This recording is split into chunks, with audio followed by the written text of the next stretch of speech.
నమస్తే, welcome to స్వతంత్ర news. Headlines చూద్దాం.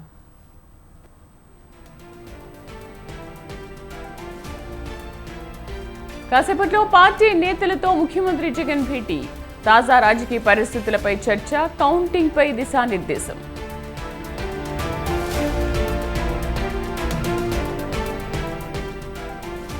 గవర్నర్ను కలిసిన సీఎం రేవంత్ భట్టి రాష్ట్ర వేడుకలకు రావాలని ఆహ్వానం.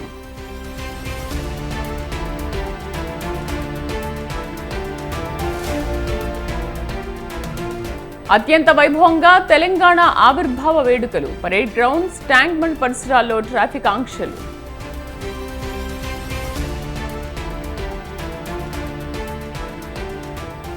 కొనసాగుతున్న లోక్సభ ఎన్నికల పోలింగ్. ఓటు వేసిన పలువురు ప్రముఖులు.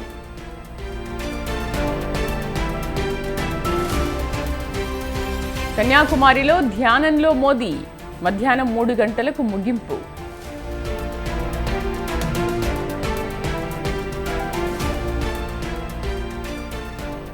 నాగ్పూర్లో 56 డిగ్రీల ఉష్ణోగ్రత నిజం కాదు.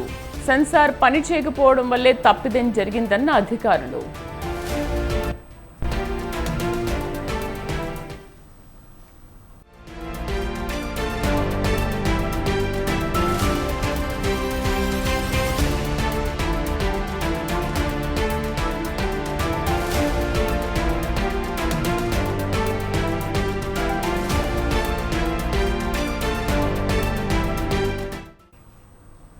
రాజ్భవన్లో గవర్నర్ రాధాకృష్ణన్తో ముఖ్యమంత్రి రేవంత్ రెడ్డి, డిప్యూటీ సీఎం భట్టి విక్రమార్క భేటీ అయ్యారు. రాష్ట్ర దశాబ్ది ఉత్సవాలకు రావాలని ఆహ్వానించారు. ఆహ్వాన పత్రికను గవర్నర్కి అందజేశారు. ఈ సందర్భంగా రాష్ట్ర గీతం వేడుకలపై చర్చించారు.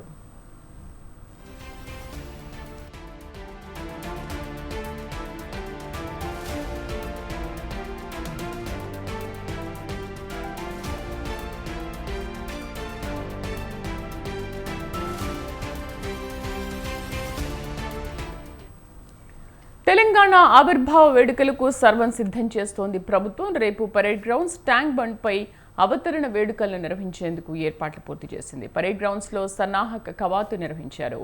సీఎం రేవంత్ రెడ్డి అమరవీరుల స్తూపం దగ్గర నివాళులర్పించి అనంతరం వేడుకల్లో పాల్గొంటారు. ఈ ఉత్సవానికి కాంగ్రెస్ అగ్రనేత సోనియా గాంధీ హాజరు కానున్నారు. సాయంత్రం ట్యాంక్ బండ్ లో జరిగే వేడుకలకు సీఎం రేవంత్ రెడ్డి హాజరవుతారు. అక్కడే తెలంగాణ గీతాన్ని ఆవిష్కరించనున్నారు. మా కరెస్పాండెంట్ వేణు పూర్తి సమాచారం అందిస్తారు. వేణు, ఎటువంటి ఏర్పాట్లు జరుగుతున్నాయి? తెలంగాణ రాష్ట్ర అవతరణ ఉత్సవాలు నిర్వహించేందుకు రాష్ట్ర ప్రభుత్వం ఇప్పటికే ఏర్పాట్లన్నీ కూడా పూర్తి చేసింది. ఇక రేపు ఉదయం మొదటగా ముఖ్యమంత్రి రేవంత్ రెడ్డి అమరవీరుల స్తూపానికి నివాళులు అర్పిస్తారు. అనంతరం 10 గంటలకు పరేడ్ గ్రౌండ్ లో నిర్వహించే ప్రత్యేక కార్యక్రమంలో పాల్గొనబోతున్నారు. అలాగే ముఖ్య అతిథిగా సోనియా గాంధీ ఈ ప్రత్యేక అతిథిగా ఈ పరేడ్ లో కూడా పాల్గొనబోతున్నారు. అయితే తెలంగాణ ఏర్పడి 10 ఏళ్లు పూర్తవుతున్న సందర్భంగా గత ప్రభుత్వం ఏదైతే 9 సంవత్సరాలు పూర్తి కాగానే దశాబ్ది ఉత్సవాలను ప్రారంభించింది. అయితే రాష్ట్ర ప్రభుత్వం వీటిని దశాబ్ది ఉత్సవాల ముగింపు సందర్భంగా నిర్వహిస్తున్నటువంటి ప్రత్యేక కార్యక్రమాలు 2 నిర్వహించాలని చెప్పి రాష్ట్ర ప్రభుత్వం భావిస్తుంది. అందులో భాగంగా ఉదయం పరేడ్ గ్రౌండ్ లో ప్రత్యేక కవాతు కూడా నిర్వహించబోతున్నారు. అనంతరం మధ్యాహ్నం తర్వాత సాయంత్రం కాలంలో ట్యాంక్ బండ్ పై ప్రత్యేక సాంస్కృతిక కార్యక్రమాలు కూడా ఏర్పాటు చేశారు. ఈ సాంస్కృతిక కార్యక్రమాల్లో ముఖ్య అతిథిగా ముఖ్యమంత్రి రేవంత్ రెడ్డి పాల్గొనబోతున్నారు. అనంతరం సాంస్కృతిక కార్యక్రమాలు నిర్వహించాక 3 రంగుల జెండాతో ప్రత్యేక ర్యాలీ ఒకటి నిర్వహించేలా కూడా ఏర్పాటు చేశారు. ఇక ర్యాలీ అనంతరం ప్రత్యేక బాణసంచా కార్యక్రమాన్ని కూడా నిర్వహించేలా రాష్ట్ర ప్రభుత్వం ఏర్పాట్లన్నీ కూడా పూర్తి చేసింది. అయితే ఈ వేడుకలకు ఏదైతే పరేడ్ గ్రౌండ్ లో జరిగేటువంటి వేడుకలకు తెలంగాణ ఉద్యమంలో కీలక పాత్ర పోషించినటువంటి అందరికీ కూడా రాష్ట్ర ప్రభుత్వం ఇప్పటికే ఆహ్వానాలు పంపింది. ముఖ్యంగా బీఆర్ఎస్ పార్టీ అధ్యక్షుడు మాజీ ముఖ్యమంత్రి కేసీఆర్ కు స్వయంగా ముఖ్యమంత్రి రేవంత్ రెడ్డి సంతకం చేసినటువంటి ఆహ్వాన పత్రికను కూడా పంపించడం జరిగింది. ఈ వేడుకలకు హాజరు కావాల్సిందిగా కూడా కోరారు. మరోవైపు రేపు ఉదయం పరేడ్ గ్రౌండ్ లో జరిగే కార్యక్రమానికి తెలంగాణ ఉద్యమంలో పాల్గొన్నటువంటి అందరినీ కూడా ప్రత్యేకంగా ఆహ్వానించడం జరిగింది. ఇక సాయంత్రం తెలంగాణ గీతాన్ని కూడా ఆవిష్కరించబోతున్నారు. ఇక కొద్దిసేపటి కిందటే ముఖ్యమంత్రి రేవంత్ రెడ్డి రాష్ట్ర అవతరణ ఉత్సవాల్లో పాల్గొనాల్సిందిగా ఇక రాష్ట్ర గవర్నర్ రాధాకృష్ణన్ కూడా కలిసి కోరడం జరిగింది. ఈ సందర్భంగా రాష్ట్ర గీతం ఏదైతే రాష్ట్ర ప్రభుత్వం రేపు ప్రారంభించబోతుందో దాన్ని కూడా గవర్నర్ కి ఈ సందర్భంగా ముఖ్యమంత్రి వివరించారు. మరేంటి వేణు, రేపు బీఆర్ఎస్ అధినేత మాజీ సీఎం కేసీఆర్ వేడుకలకు హాజరవుతున్నారు అంటే అధికారులు ఇన్వైట్ చేసినప్పుడైతే సానుకూలంగా స్పందించారని మాట్లాడుతున్నారు కదా? అయితే రేపు జరగబోయే ఉత్సవాలకు మాజీ ముఖ్యమంత్రి కేసీఆర్ వస్తారా రారా అనేది మాత్రం ఇంకా కన్ఫర్మ్ కాలేదు. అయితే ఇప్పటి వరకు అయితే రాష్ట్ర ప్రభుత్వం నుండి ఆహ్వానించేందుకు వెళ్ళినటువంటి ప్రోటోకాల్ అధికారులు అలాగే సంబంధిత ఆహ్వాన పత్రికను తీసుకొని వెళ్ళినటువంటి వారందరికీ కూడా నేను హాజరవుతానని చెప్పి కేసీఆర్ చెప్పడం జరిగింది.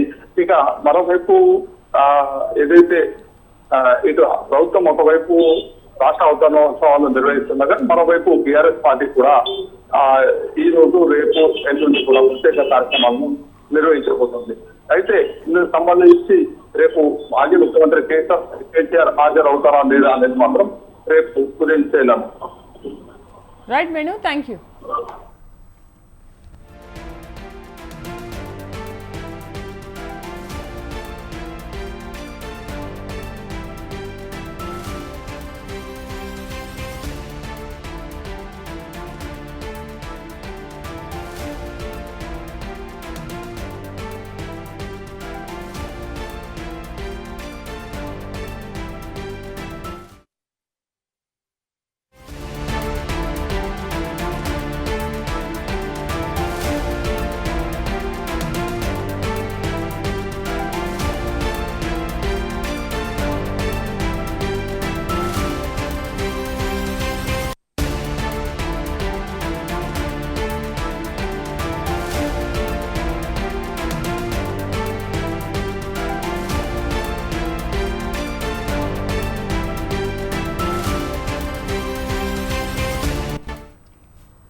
తెలంగాణ రాష్ట్ర దశాబ్దోత్సవాల ముగింపు వేడుకలను అత్యంత వైభవంగా నిర్వహించనుంది రాష్ట్ర ప్రభుత్వం.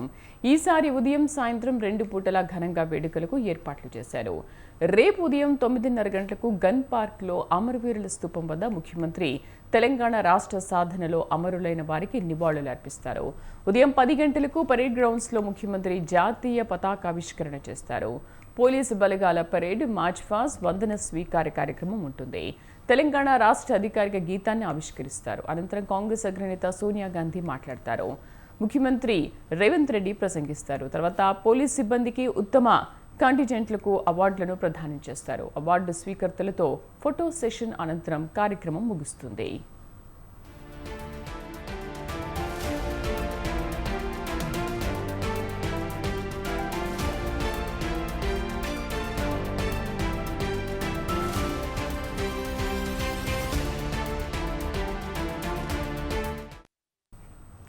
రేపు సాయంత్రం ట్యాంక్ బండ్పై తెలంగాణ ఆవిర్భావ వేడుకలు ప్రారంభమవుతాయి. తెలంగాణకు సంబంధించిన హస్తకళలు, ప్రత్యేక ఉత్పత్తులు, వివిధ రకాల ఫుడ్ స్టాల్స్ ట్యాంక్ బండ్పై ఏర్పాటు చేస్తున్నారు. సాయంత్రం 6:30కు ముఖ్యమంత్రి ట్యాంక్ బండ్కు చేరుకుని అక్కడ ఏర్పాటు చేసిన వివిధ స్టాళ్లను సందర్శిస్తారు. అనంతరం తెలంగాణ కళారూపాల అద్భుత ప్రదర్శనకు అద్దం పట్టే కార్నివాల్ నిర్వహిస్తారు. దాదాపు 700 మంది కళాకారులు ఇందులో పాల్గొంటారు. అనంతరం ట్యాంక్ బండ్ ఏర్పాటు చేసిన వేదికపై 70 నిమిషాల పాటు వివిధ సాంస్కృతిక నృత్య ప్రదర్శనలు ఉంటాయి.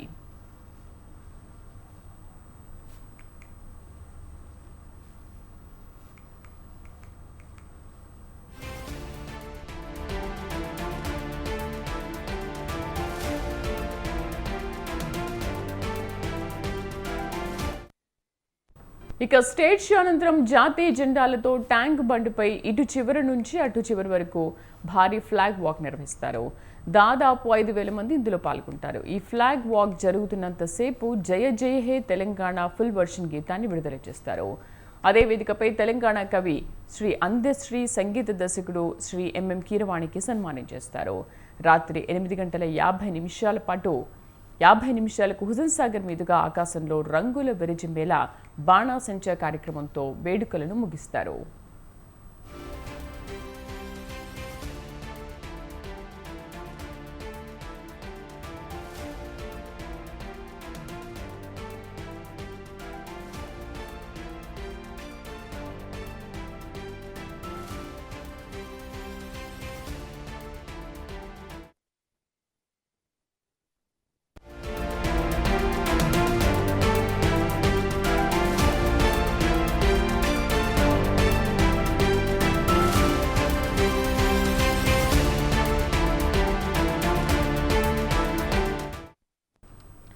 మరి కాసేపట్లో ముఖ్యమంత్రి జగన్ కీలక సమావేశం నిర్వహించనున్నారు. వైసీపీ ముఖ్య నేతలతో ఆయన భేటీ కానున్నారు.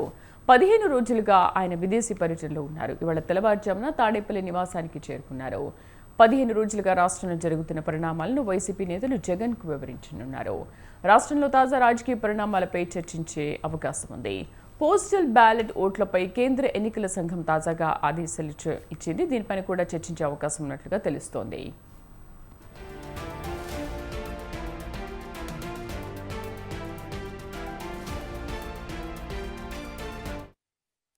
మరి కాసేపట్లో సీఎం జగన్ కీలక సమావేశం నిర్వహించనున్నారు. వైసీపీ ముఖ్య నేతలతో ఆయన భేటీ కానున్నారు. 15 రోజులుగా ఆయన విదేశీ పర్యటనలో ఉండగా ఇవాళ తెల్లవారుజామున తాడేపల్లి నివాసానికి చేరుకున్నారు. 15 రోజులుగా రాష్ట్రంలో జరుగుతున్న పరిణామాలను వైసీపీ నేతలు జగన్కు వివరించనున్నారు. పూర్తి సమాచారాన్ని మా కరెస్పాండెంట్ సంతోష్ అందిస్తారు. సంతోష్. రమేష్. శ్రీదేవి, ఏపీ సీఎం జగన్మోహన్ రెడ్డి గత నెల 13వ తేదీన పోలింగ్ తర్వాత 17వ తేదీన విదేశీ పర్యటనకు వెళ్లారు. విదేశీ పర్యటనను ముగించుకొని ఈ రోజు ఉదయమే తాడేపల్లిలోని నివాసానికి చేరుకున్నారు. ఇక సీఎం జగన్మోహన్ రెడ్డి తన నివాసానికి చేరినటువంటి నేపథ్యంలో ఈ రోజు పార్టీ ముఖ్య నేతలతో అంతర్గత సమావేశాన్ని ఏర్పాటు చేస్తున్నట్టు తెలుస్తుంది. మరి కాసేపట్లో పార్టీకి సంబంధించిన కీలక నేతలందరూ కూడా సీఎం జగన్ తో సమావేశం కానున్నారు. ప్రధానంగా ఎన్నికల రోజు జరిగినటువంటి పోలింగ్ రోజు జరిగినటువంటి హింస కానీ, పోలింగ్ తర్వాత చెలరైనటువంటి హింసకు సంబంధించి, అదేవిధంగా ఈ 15 రోజుల్లో రాష్ట్రంలో జరిగినటువంటి తాజా రాజకీయ పరిణామాలకు సంబంధించి సీఎం జగన్మోహన్ రెడ్డి పార్టీ ముఖ్య నేతలతో చర్చించనున్నారు. అదేవిధంగా పోస్టల్ ఓట్లకు సంబంధించి, పోస్టల్ బ్యాలెట్ ఓట్లకు సంబంధించి కేంద్ర ఎన్నికల సంఘం ఏదైతే ఆదేశాలు ఇచ్చిందో ఆ ఆదేశాలపైన ఇప్పటికే వైఎస్ఆర్ కాంగ్రెస్ పార్టీ ఏపీ హైకోర్టును ఆశ్రయించడం జరిగింది. పోస్టల్ బ్యాలెట్ల విషయంలో రాష్ట్ర కేంద్ర ఎన్నికల సంఘాలు ఏకపక్షంగా వ్యవహరిస్తున్నాయి, తెలుగుదేశం పార్టీకి అనుకూలంగా వ్యవహరిస్తున్నాయి, దానికి అనుకూలంగానే మెమోలు కూడా ఇస్తున్నాయంటూ ఇప్పటికే వైఎస్ఆర్ కాంగ్రెస్ పార్టీ హైకోర్టును ఆశ్రయించినటువంటి పరిస్థితి ఉంది. ఈ హైకోర్టులో కూడా ఈ అంశానికి సంబంధించి అన్ని వర్గాల వాదనలు కూడా పూర్తయ్యాయి. ఈ రోజు హైకోర్టు కూడా దీనికి సంబంధించి ఒక కీలక తీర్పు అయితే వెలువరించనుంది. ఈ నేపథ్యంలో కేంద్ర ఎన్నికల సంఘం ఇచ్చినటువంటి ఆదేశాలు కావచ్చు, హైకోర్టులో వైఎస్ఆర్ కాంగ్రెస్ పార్టీ అంశానికి సంబంధించి అప్పీల్ అయినటువంటి విషయాన్ని వీటన్నిటిపైన కూడా సీఎం జగన్మోహన్ రెడ్డితో పార్టీ నేతలు చర్చించనున్నారు. అంతేకాకుండా రాష్ట్ర హైకోర్టు ఈ పోస్టల్ బ్యాలెట్ విషయానికి సంబంధించి ఎలాంటి తీర్పు ఇస్తుందో చూసి దానికి అనుగుణంగా ఎలాంటి నిర్ణయం తీసుకోవాలనే అంశంపైన కూడా ఈ రోజు భేటీలో చర్చించే అవకాశం ఉంది. ఒకవేళ పోస్టల్ బ్యాలెట్ల విషయంలో హైకోర్టు వైసీపీకి వ్యతిరేకంగా తీర్పు ఇస్తే మాత్రం ఈ అంశాన్ని సుప్రీంకోర్టులో సవాల్ చేసే యోచనలో కూడా వైఎస్ఆర్ కాంగ్రెస్ పార్టీ నేతలు ఉన్నట్టు తెలుస్తుంది. ఈ అంశం పైన కూడా సీఎం జగన్మోహన్ రెడ్డి తో పార్టీ నేతలు చర్చిస్తారు. ఇక మరొక 3 రోజుల్లోనే ఎన్నికలకు సంబంధించినటువంటి కౌంటింగ్ కూడా జరగబోతుంది. కౌంటింగ్ రోజు ఎట్లాంటి వ్యూహాన్ని అనుసరించాలి అనే అంశానికి సంబంధించి ఇప్పటికే పార్టీ ముఖ్య నేతలు పార్టీ శ్రేణులకు దిశానిర్దేశం చేసినటువంటి పరిస్థితి కూడా ఉంది. మరోవైపు కౌంటింగ్ రోజు కూడా తెలుగుదేశం పార్టీ కావచ్చు, జనసేన, బీజేపీ కూటమికి సంబంధించిన నేతలు హింసను ప్రోత్సహించేందుకు ప్రయత్నాలు చేస్తూ ఉన్నారు. కౌంటింగ్ సజావుగా జరగకుండా అడ్డుకునేందుకు ప్రయత్నాలు చేసే అవకాశం ఉందనే ఒక అనుమానాన్ని వైఎస్ఆర్ కాంగ్రెస్ పార్టీ ఇప్పటికే వ్యక్తం చేస్తూ ఉంది. ఈ విషయంలో కూడా వైఎస్ఆర్ కాంగ్రెస్ పార్టీ శ్రేణులు కొంత అప్రమత్తంగా ఉండాలని కూడా పార్టీ ముఖ్య నేతలు ఇప్పటికే పార్టీ శ్రేణులకు దిశానిర్దేశం చేసినటువంటి పరిస్థితి కూడా ఉంది. కౌంటింగ్ రోజు వ్యవహరించాల్సినటువంటి అంశాలకు సంబంధించి కూడా పార్టీ ముఖ్య నేతలతో సీఎం జగన్మోహన్ రెడ్డి చర్చించనున్నట్టు తెలుస్తుంది. ప్రధానంగా ఈ ఎన్నికల్లో వైఎస్ఆర్ కాంగ్రెస్ పార్టీ తిరిగి అధికారంలోకి రాబోతుందని పూర్తి ధీమాతో సీఎం జగన్మోహన్ రెడ్డి ఉన్నారు. అదే సమయంలో కౌంటింగ్ రోజు కూడా పూర్తి అప్రమత్తంగా పార్టీ నేతలందరూ కూడా ఉండాలనే అంశానికి సంబంధించి కూడా సీఎం జగన్మోహన్ రెడ్డి ఈ రోజు పార్టీ నేతలకైతే దిశానిర్దేశం చేసే అవకాశం ఉన్నట్టు తెలుస్తుంది. మొత్తంగా చూస్తే మాత్రం సీఎం జగన్మోహన్ రెడ్డి విదేశీ పర్యటన ముగించుకుని వచ్చిన తర్వాత గత కొద్ది రోజులుగా రాష్ట్రంలో జరుగుతున్నటువంటి రాజకీయ పరిణామాలు, అదేవిధంగా ఎన్నికల సంఘం వ్యవహరిస్తున్న తీరుపైన ప్రధానంగా పార్టీ కీలక నేతలతో చర్చించే అవకాశం ఉందని అయితే చెప్పుకోవచ్చు. Sridevi. Right Ramesh, thank you.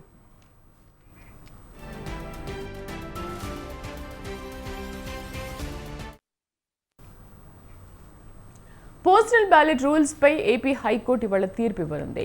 సాయంత్రం 6 గంటలకు తీర్పు ఇవ్వబోతోంది హైకోర్టు. పోస్టల్ బ్యాలెట్ విషయంలో ఏపీ సీఈఓ ఇచ్చిన మెమోపై అభ్యంతరం తెలుపుతూ వైసీపీ హైకోర్టును ఆశ్రయించింది, పిటిషన్ దాఖలు చేసింది. ఈ పిటిషన్పై వాదనలు ముగిశాయి. తీర్పును ఇవాల్టికి వాయిదా వేసింది కోర్టు. ఇవాళ సాయంత్రం 6 గంటలకు తీర్పు చెబుతామని కోర్టు తెలిపింది.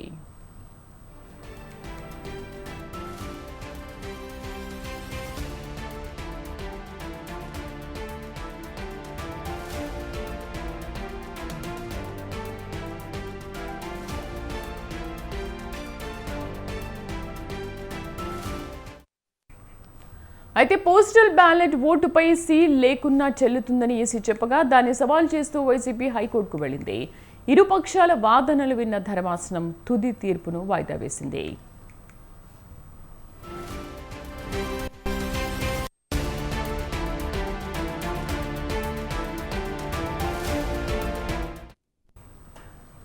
ఏపీ ఎన్నికల ఫలితాల్లో పోస్టల్ బ్యాలెట్ ఓట్లు డిసైడింగ్ ఫ్యాక్టర్ కానున్నాయి. చాలా నియోజకవర్గాల్లో టెన్షన్ నెలకొంది. ఈ నేపథ్యంలో అధికార వైసీపీకి పోస్టల్ బ్యాలెట్ వ్యవహారం ఒక ఛాలెంజ్గా మారింది. పోస్టల్ బ్యాలెట్ పైనే పలువురు అభ్యర్థుల భవిష్యత్తు ఆధారపడి ఉందని వైసీపీ భావిస్తోంది. పోస్టల్ బ్యాలెట్ ఓట్లకు సంబంధించి ఈసీ ఇచ్చిన నిబంధనల సడలింపు తమకు ఇబ్బందికరంగా మారిందన్నది వైసీపీ భావన. దీనిపై వైసీపీ హైకోర్టును ఆశ్రయించింది.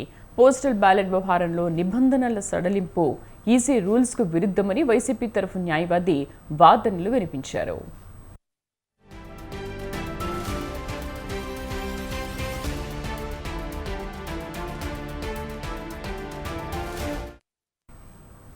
ఎన్నికల కమిషన్ కింద పనిచేసే సీఈఓ మెమో ఇవ్వడం సరికాదని అభ్యంతరం వ్యక్తం చేశారు. కాగా సీఈఓ తన మెమోను మొన్న విత్డ్రా తీసుకున్నారు. అయితే ఈ వ్యవహారంలో ఈసీ ఇంకా నిర్ణయం తీసుకోలేదు. దీనిపై హైకోర్టులో వాదనలు జరిగాయి. పోస్టల్ బ్యాలెట్పై ఉత్తర్వులు రాజ్యాంగ విరుద్ధమని, ఎలక్షన్ రూల్స్కు విరుద్ధమని, సడలింపులు సరికాదని వాదించారు.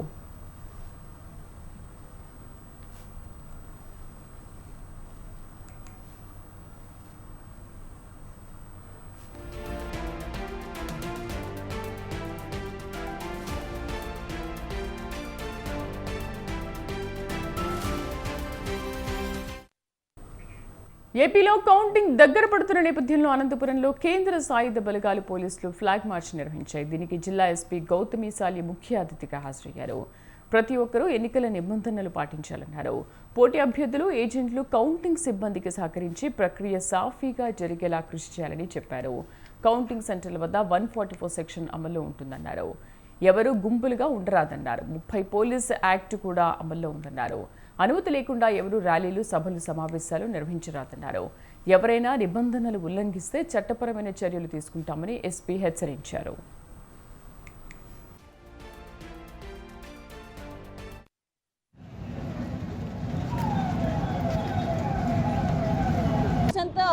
సిఐపిఎఫ్ ఫస్ట్ టైర్లో ఉంటారు. నెక్స్ట్ వచ్చి armed police of state police ఉంటుంది. దాని తర్వాత సివిల్ పోలీస్ ఉంటారు. వీళ్ళే కాకుండా ప్రతి ఒక్క కౌంటింగ్ సెంటర్ దగ్గర మనం ఒక క్యూఆర్టీ టీంని పెడుతున్నాం. ఇప్పుడు మీరు చూస్తున్నారు, ఈ ఫ్లాగ్ మార్చ్లో భాగంగా ఆర్ఏఎఫ్ వాళ్ళు ఉన్నారు. ఆర్ఏఎఫ్ టీమ్స్ అన్ని కూడా అక్కడే పెడుతున్నాం. ఒకసారి ఎలక్షన్ అఫెన్సెస్ జరిగాయి, ఇన్వాల్వ్ అయ్యారు అంటే వాళ్ళ రికార్డు ఎప్పుడు పోలీస్ స్టేషన్లో ఉంటుంది. So I request all the women, ఇంటి పెద్దలకి, మీ అందరికీ నా విన్నపం ఏంటంటే దయచేసి మీ వాళ్ళకి చెప్పండి, ఎటువంటి గొడవలకి తలదూర్చొద్దని.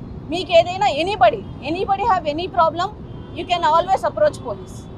ఎవరికైనా ఏదైనా ప్రాబ్లం ఉంటే ఏ రకంగా అయినా సరే మీరు పోలీసుల దగ్గరకు వస్తే మీ సమస్య పరిష్కారం.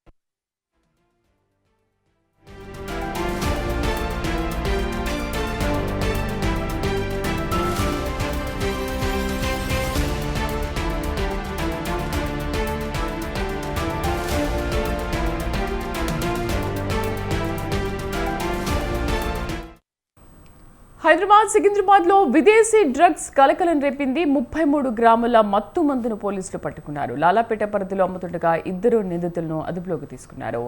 మత్తు మందు అమ్ముతున్నట్లు అందిన విశ్వసనీయ సమాచారంతో పోలీసులు మాటు వేసి మహమ్మద్ ఖాన్, మహమ్మద్ ముబీన్ను అరెస్ట్ చేశారు. అనంతరం వారి నుంచి 23 గ్రాముల కన్నాబీస్ స్వాధీనం చేసుకుని మరో వ్యక్తి నిఖిల్ నాయక్ వద్ద 10 గ్రాముల డ్రగ్ను స్వాధీనం చేసుకున్నారు. పట్టుబడిన కన్నాబీస్ విలువ 1,32,000 ఉంటుందని చెప్పారు. విదేశాల నుంచి అక్రమంగా సముద్ర మార్గం ద్వారా బెంగళూరు, కొరినూరుకు సరఫరా చేస్తున్నట్లు గుర్తించామన్నారు.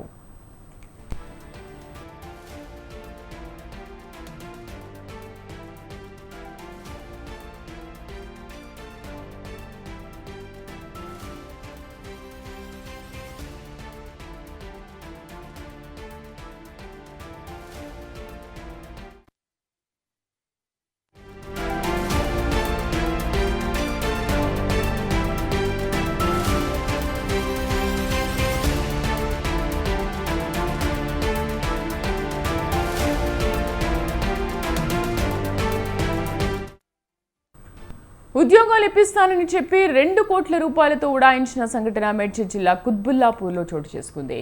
ఇండియన్ ఎయిర్ ఫోర్స్లో ఉద్యోగాలు ఇప్పిస్తానని చెప్పి 50 మంది నిరుద్యోగుల వద్ద సంతోష్ అనే వ్యక్తి 2 కోట్ల రూపాయలు డబ్బులు తీసుకున్నాడు. అనంతరం వారికి ఫేక్ హాల్ టికెట్లు, సర్టిఫికెట్లు ఇచ్చి పరారయ్యాడు. మోసపోయామని తెలుసుకున్న బాధితులు పోలీసులను ఆశ్రయించి తమ గోడును వెళ్లబోసుకున్నారు. దీనిపై కేసు నమోదు చేసిన పోలీసులు సంతోష్ కోసం దర్యాప్తు ముమ్మరం చేశారు.